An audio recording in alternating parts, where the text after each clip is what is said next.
Hi again, it's Reverend Andrew, and welcome to this fourth in a series of videos that we designed at Serenity Institute to support and to provide you with inner resources, especially for those working in the healthcare, the end-of-life care, the long-term care world, as caregivers, how to sustain ourselves. In this video, I want to explore and go more deeply into compassion.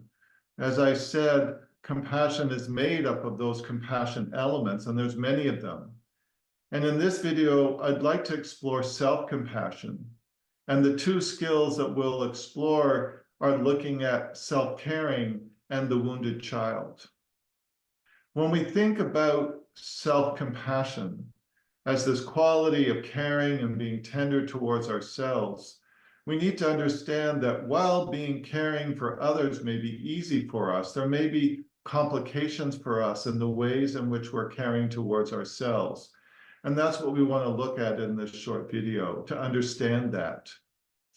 For some of us, that basis, while we feel loving towards others, our capacity and the way we look at ourselves can also often be quite self-judgmental and self-critical. In other words, we're not very kind to ourselves. And that inner way that we look at ourselves is often rooted in strategies and patterns that have been within us for a long time. So as we open up to self-caring, then we also want to understand some of the roots, and we call that looking at the roots of what we call the wounded child. The Zen teacher and a wonderful Buddhist teacher, Thich Nhat Hanh, once said that every single one of us has a wounded child. And the reason we have a wounded child is because our parents had a wounded child inside of them, and our grandparents had a wounded child inside of them. So that all of us had an experience where those that were there caring for us didn't necessarily have the inner skills or the ability to meet us in the way that we needed to be met. Now, from that, many of us that have gone more deeply into looking at these patterns will better understand that then that can become strategies or patterns that we adopt in our lives. You know, both as a Buddhist chaplain, as a psychotherapist, in working with clients and working with families at end of life, and the many people I've seen through training, you know, I've seen that we need to look very carefully at how we apply self-compassion, because it can touch into these more wounded, rejected, or parts of ourself that we've avoided. So we go about self-compassion with a lot of awareness and tenderness. When we think about these, then the basis of self-compassion is this kindness that we can feel towards ourselves, our ability to generate warmth. And while there are many other skills, it's this self-kindness that I'd like to focus on today. When we take a moment here in the practice, really notice again what's happening in your body. Many of our practices are about self-attunement and our ability to slow down our process and to notice what's going on inside ourselves and to developing greater understanding and greater warmth towards those aspects. So I invite you again, as we have in each of our practices, to shift in to an inner focus. And you can do that by closing your eyes if you wish. And again, you take a few moments to ground yourself, as we did in the first video, by placing your attention into the body, into your posture, if you like, to the soles of your feet, and really paying attention to the breath. The breath is always there. You can always pay attention to your breath.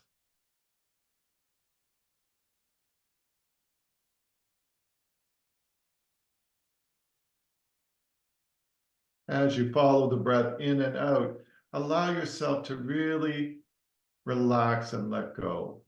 Create a sense of ease here for a moment. In this practice, we're going to just explore experientially being with ourselves.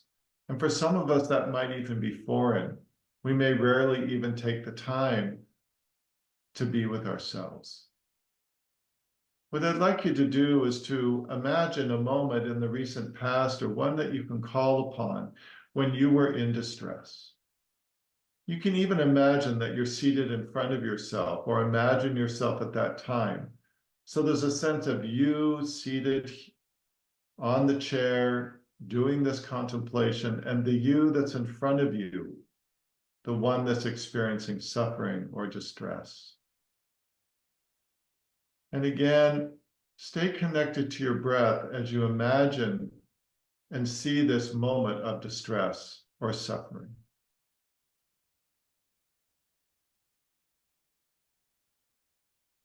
As you imagine this moment, just imagine what's happening and also notice what happens in your body as you imagine this moment.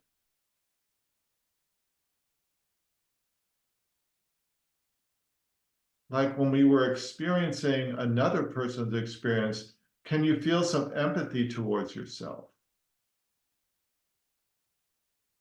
As you witness yourself in this experience, what are you telling yourself? What is it that's causing you suffering right now?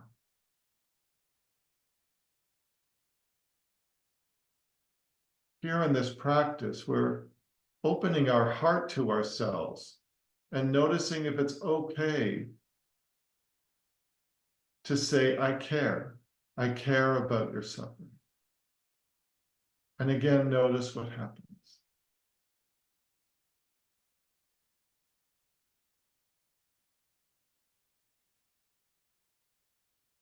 What are the main feelings that you're encountering in this situation? Is it sadness or anger? Is it fear? Feel you're caring about how you're feeling in this situation.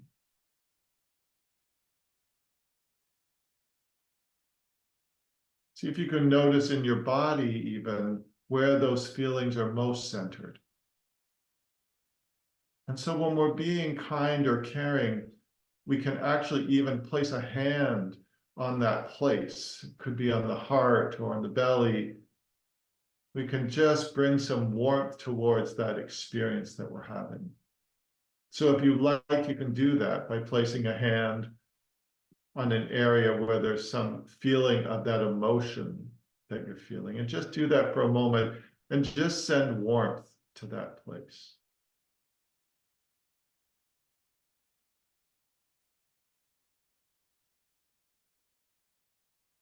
And then you can just let your hands go. And just reflect at how this practice of self-kindness is like our compassion practice of towards, feeling compassion towards another. Here we're feeling that compassion towards ourselves.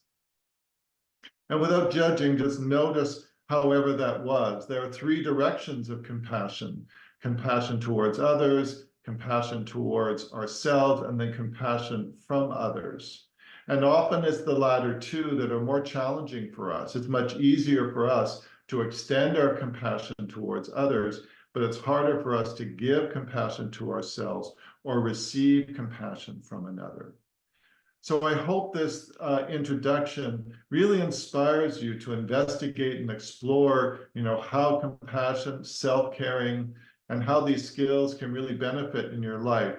And you'll stay in touch with us. Thank you for listening and be well.